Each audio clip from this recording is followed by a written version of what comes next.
And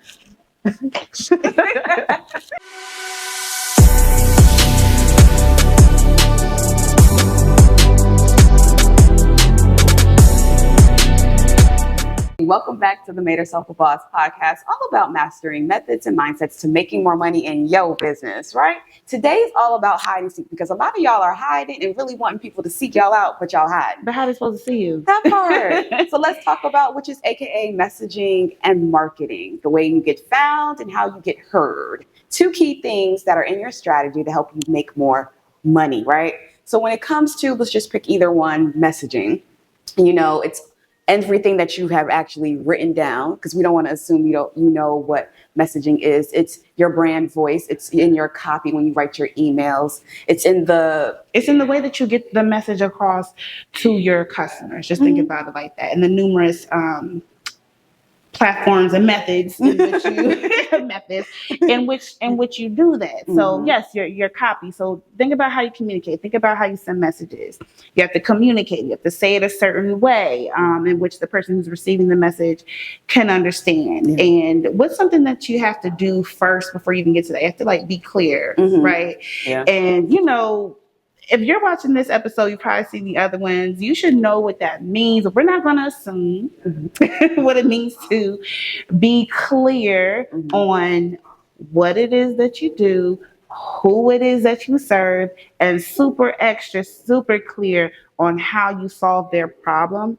So before you even get into messaging, you have to be clear in order to even do messaging the right way. Yeah. And if you are unclear, which is okay, we got a whole episode about it that you can click on in our channel for you to absolutely learn how to do and actually do it. But for the sake of messaging, because we're going to say that messaging, you have to remember that messaging is not about you, right? So it sounds good and cute to you. It's not for you. It's for the customer that needs you, right? So it might not always feel good because you already been there and done that.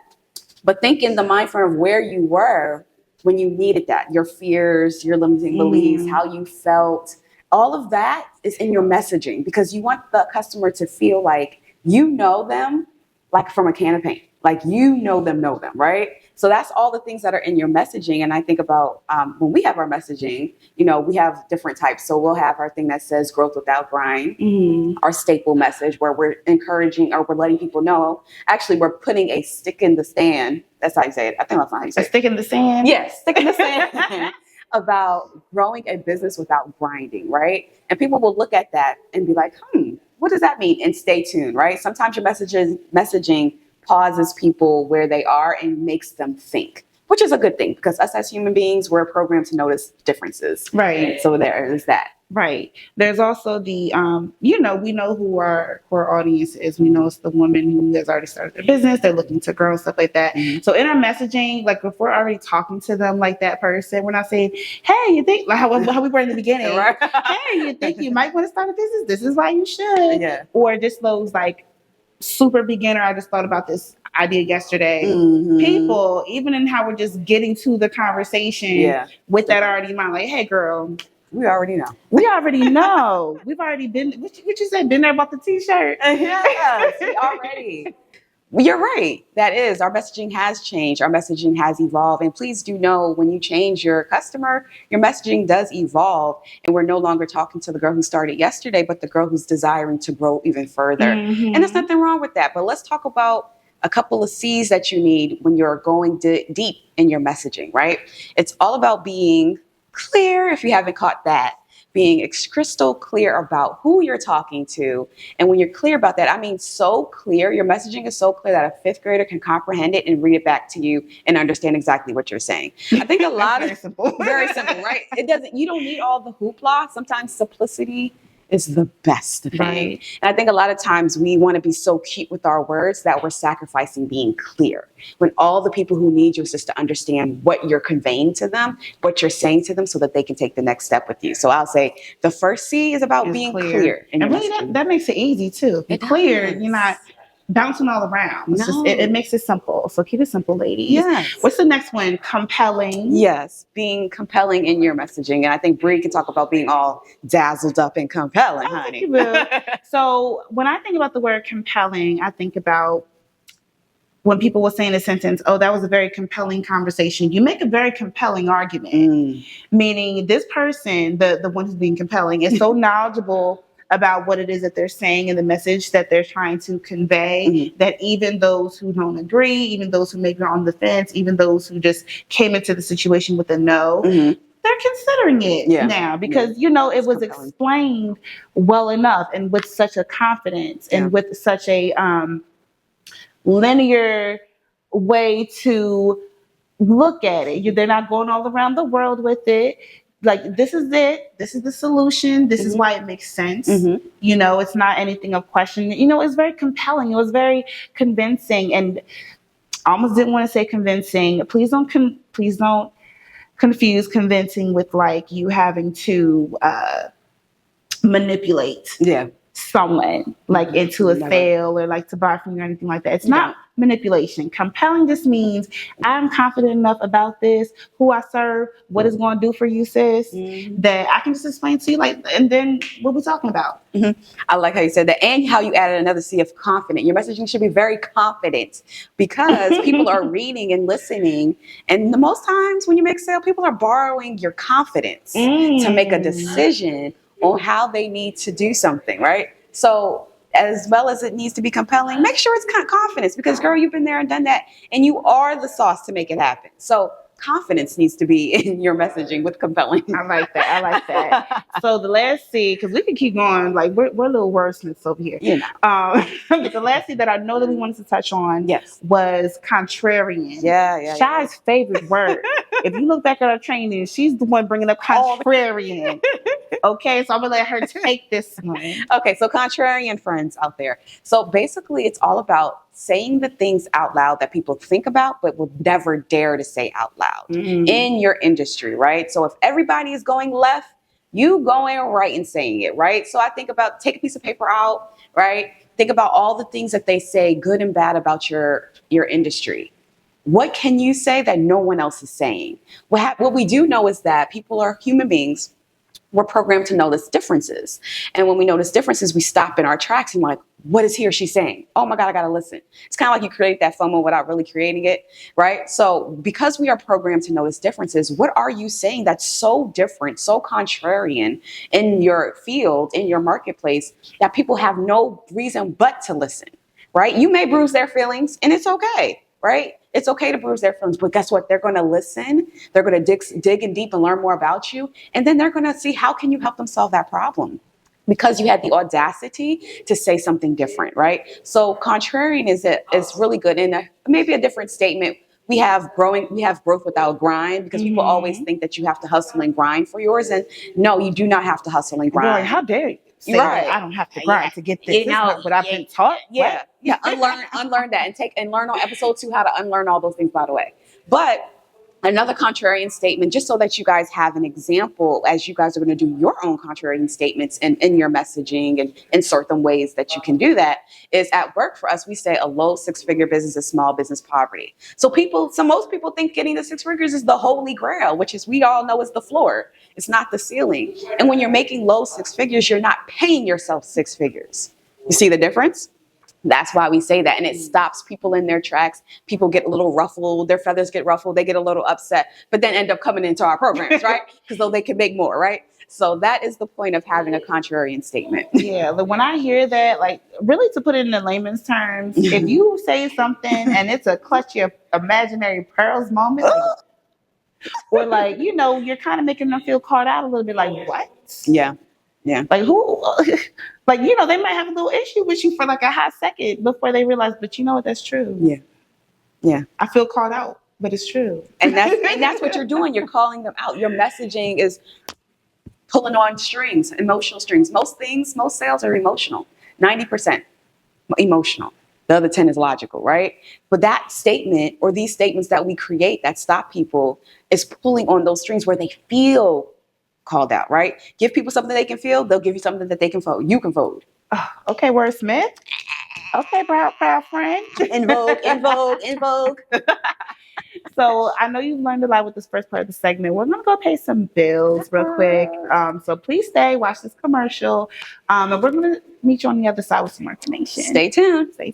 Hey girl, listen, not only do you deserve a business that serves you financially, you also deserve a community where you are making meaningful, impactful, and profitable connections. And for that reason, the Madeherselfaboss Mixer is back. We just got out of it, so much sisterhood in the room. Everybody was really supporting each other, giving each other different ideas. Yes, just like the last one, you'll have the opportunity to mingle, connect, and learn something from our interactive cash flow conversation.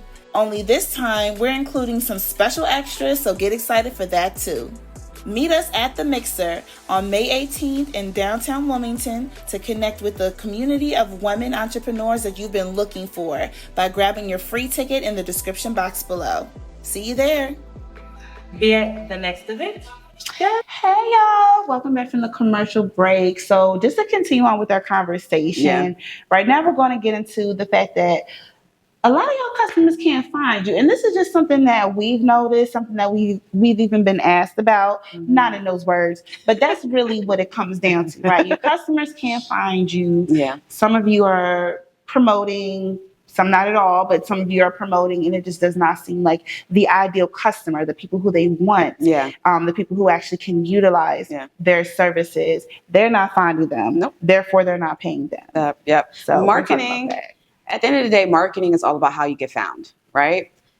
So how do you get found, and where can you find your people? We like to say market every day, you get paid. How Brittany was talking about just a few seconds ago. If you're not saying something in the various of ways or being found in the various of ways, there is no way for you to get paid.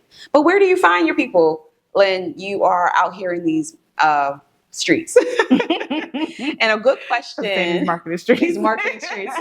And a good question you can ask yourself and write out, like put a timer on for 2 minutes and just write it out, is where can I find my audience in large groups, online and offline? Get a piece of paper out. Y'all know we interactive over here.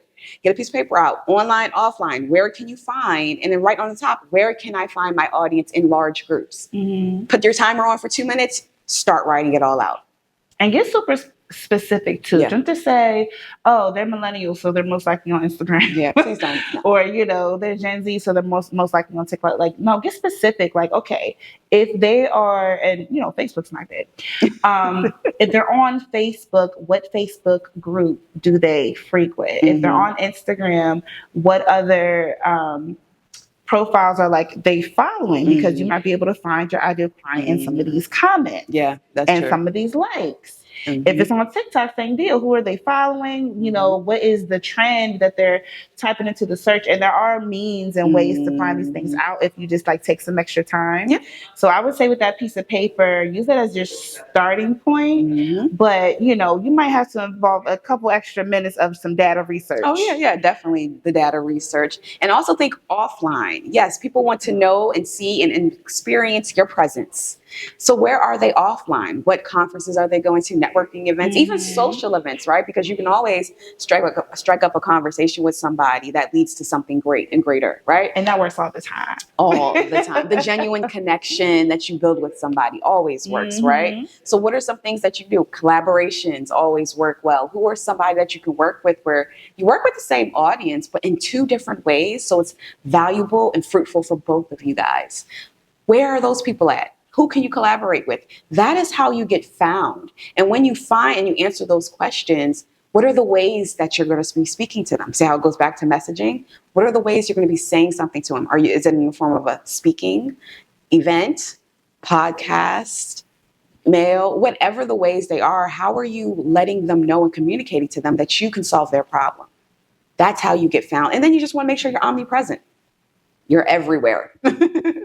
So that you are getting found in the different ways, free, organic, and paid. That's how you get found, and get found consistently, because you're consistently doing these things. Not doing it one day and not doing it 3 weeks from now, but a consistent thing that you're doing, so you're seeing the traction of those results. Mm-hmm. And don't be afraid to test. Yeah. Can actually consider that part of your data research, just the part that you may have to pay for.